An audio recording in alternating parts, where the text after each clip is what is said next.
Chicago named Salik, and he don't mind me saying it. He was like the #1 drug dealer in Chicago. So he became a Muslim. When he became a Muslim, when he moved into the area and opened up a masjid, he let them know, you're not going to mess with the Muslims. And they respected him, so they had that kind of respect. Likewise, in New York City, we had some brothers who used to be drug dealers, used to be in the criminal activity. One of the best examples is Malcolm X himself, who was transformed after having been in prison. He comes out now and he becomes respected, and those who used to know Dirty Red, Malcolm, respected him. And part of the respect is the change that he made, and then part of the other respect is the strength that they showed. So I think yes, the criminal elements, there is a level of a kind of respect for the Muslims. And when you were successful in cleaning up this area from the drug dealers and other undesirables, how did that affect the dawah effort? I mean, did it enhance the dawah efforts for the Muslims in this area? We got so much publicity from this. Every major media came here, covered it. We were on the front page of New York Times newspaper, Times Magazine, Newsweek Magazine, USA, and World Report. They came from France, Italy, German, all over the world, Turkey. They came and said, how did you do it? So we got a tremendous amount of publicity. Let me tell you something interesting happened. When we were having the drug patrols, it was so famous that a couple of things would happen. When our area, where we are on Bedford Avenue, Fulton Street, is a major thoroughfare, and we got buses coming from both ways. I'm sorry not to interrupt you. I know it's a major thoroughfare because my grandfather used to bring watermelons from North Carolina, and this was his favorite spot to sell watermelons. Okay, right? So what happens when the buses came by?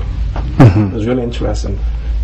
The people would literally come from on the bus and look and point. So there it is. There they are. Right? And it was like, and some people told me that sometimes they would get off their stop a couple blocks before so that they can walk on our block. There was a woman, a Jehovah's Witness, who told me, old lady, that she came to the masjid, never been to a masjid before. She said, listen, I used to hate Muslims. I tell you the truth, I used to hate Muslims. But when I saw what you guys did, I just wanted to say thank you very much. Thank you for the community. Thank you for the neighbors. An old lady came once, a Christian. She came in and she sat down and she started just talking to me like she was my grandmother or something. And she stayed for hours just talking. She felt so comfortable. Never been into a masjid before. One of the we have a lot of businesses in the area. When the 40-day patrol was over, one of the people from the businesses came and said, "Oh, that was a great patrol. When are you going to start it again?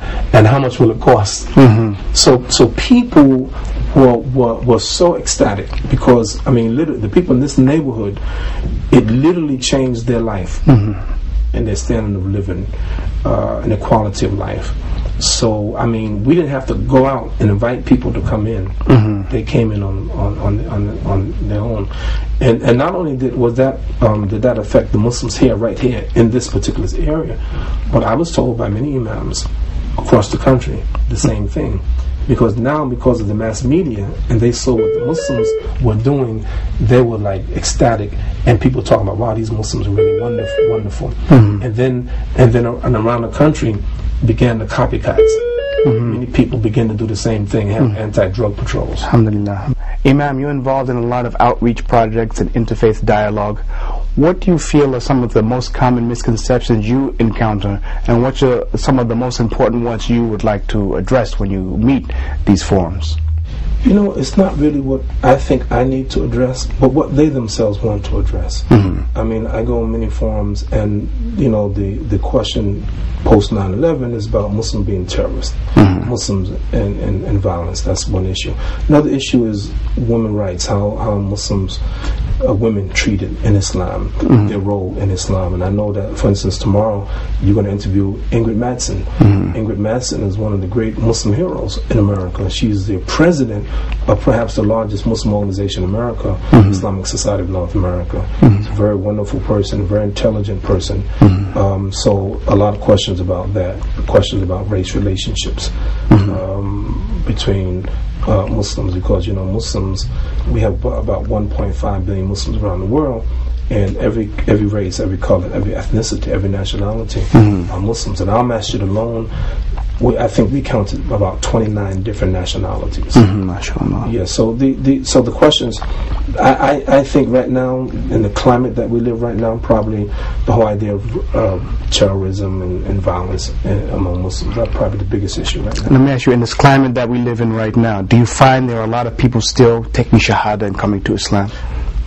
I think the irony is that probably more than ever, more people becoming Muslims, despite all the negative things written against Islam. I'm reminded of a verse in the Quran, وَمَكَرُوا وَمَكَرُ اللَّهُ وَاللَّهُ خَيْرُ الْمَاكِرِينَ, and they plan and they plot, and Allah plans and Allah is the best of planners. So even though people may plan and plot against Islam and the demise of Islam and the demise of the Muslims, the irony is that Islam is still growing. I read a report that suggested that there are 135,000 new converts a year. I can't prove it, but then again I can't disprove it. And it's the numbers are probably correct. If you think about it, there are probably at least 2,000 masjids in America, and even if you had one conversion a week, that's 2,000 people becoming Muslims a week, and you multiply it by 52. So you start to get a lot of Muslims, and I'm sure in some places, some instances, there's more than one person a week becoming Muslim. Sure. So Imam, let me ask you. And not only that, but we have right now about 300,000 Muslims in the prisons of the United States. And many of them was converted in prison, like Malcolm X and many other. So in terms of just the sheer propagation of Islam in the prisons, in the colleges and universities. Tomorrow I'll be giving a lecture at the University of Massachusetts. Imam, when you speak in the universities, there are a lot of students there. Are they enthusiastic about hearing the message of Islam? And do you find that there's a lot of follow-up and people actually accepting Islam?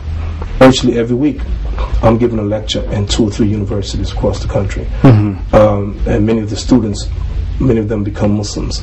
And then you have but let me ask you, when you give lectures in the colleges, what is the makeup of the audience? And do they really feel excited to hear something about Islam? I'll give you one example. I gave a lecture 2 weeks ago at Texas State University in a place near Austin, Texas. And the auditorium, the topic was Jesus in light of the Quran. What the Muslims say about Jesus. And the place was standing room only. The auditorium was filled up. Professors, students. I counted maybe 2 African Americans, most of them white. I counted a handful of Muslims, most of them non-Muslims, most of them Christians. The place was so packed. Literally, they stood with me. Some of them sat on the front with me, on the sidelines, in the aisle, every seat taken, people standing up in the back. The response was tremendous. I'll give you an idea how tremendous it was. A few professors in the beginning told me that, Imam, many of the students are going to have to leave early. So I'm going to kind of give you a heads up if they start walking out. It's nothing to do with your lecture. They have another appointment. And I said, okay. I gave the talk, and we had to stop for prayer. And I said, we did a question and answer period about 10 minutes. And I said, you know what? I know a lot of you have to go. At that point, none of them left. So I know a lot of you have to go. What we're going to do, we're going to break for about 10 minutes. We're going to make our prayer and we come back. I expected when I came back for there to be a handful of students. Every one of them stayed. MashaAllah. And one of the professors who got one of the most prestigious awards for teachers in all the state of Texas, he told me, he said, Imam, that was unbelievable. He said, I was sitting next to one of the Christian students who was a staunch Christian, and he said, this is unbelievable. I didn't know the Muslims had that view about Jesus. I didn't know they respected and loved Jesus that much. I had no idea. And he said, you did more for Islam ever in the annals of the history of Islam in this country for this university. And he said, the whole university should have heard you. So this is happening across the nation. Sometimes we have Muslim students in every university called Muslim Student Association, and almost all of them have what is called a Muslim Awareness Week, where they try to teach the students about Islam. And many times you go to these places in the past, it's been basically Muslim students, handful of non-Muslims. Right. But now in some places you're getting just the opposite. And this is what we want. We want to expose non-Muslims to Islam, at least let them know what Islam is all about. Right. Imam, I know your time is very valuable, but I just want to ask you, as I'm asking all of my interviewees, as this program is entitled Islam in America, from your vast experience traveling around meeting the Muslims and non-Muslims of this country, from your perspective, what do you see as the outlook for Islam in America? You know, really that's a good question. You know, I'm very hopeful. I'm looking at the trends. The trends have been in the last few years that Islam is growing, A, in numbers, B, in institutions.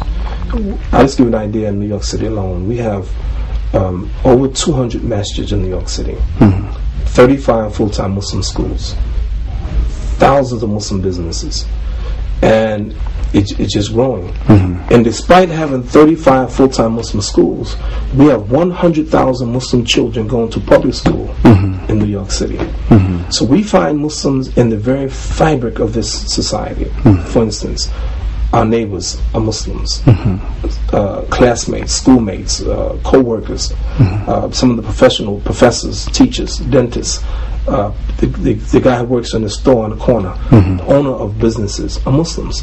So Islam is entrenched in this society, and all I can see is continue to grow in numbers and hopefully in quality. Okay, Imam, thank you very much for your time, and I appreciate you sharing that with us. Okay, assalamu alaikum. And I hope that our viewers really enjoyed meeting Imam Siraj. He's one of the hardest working of the people involved in the da'wah here in America, and I hope Allah will increase them in success and bring us some more more people like Imam Siraj. Assalamu alaikum wa rahmatullahi wa barakatuh.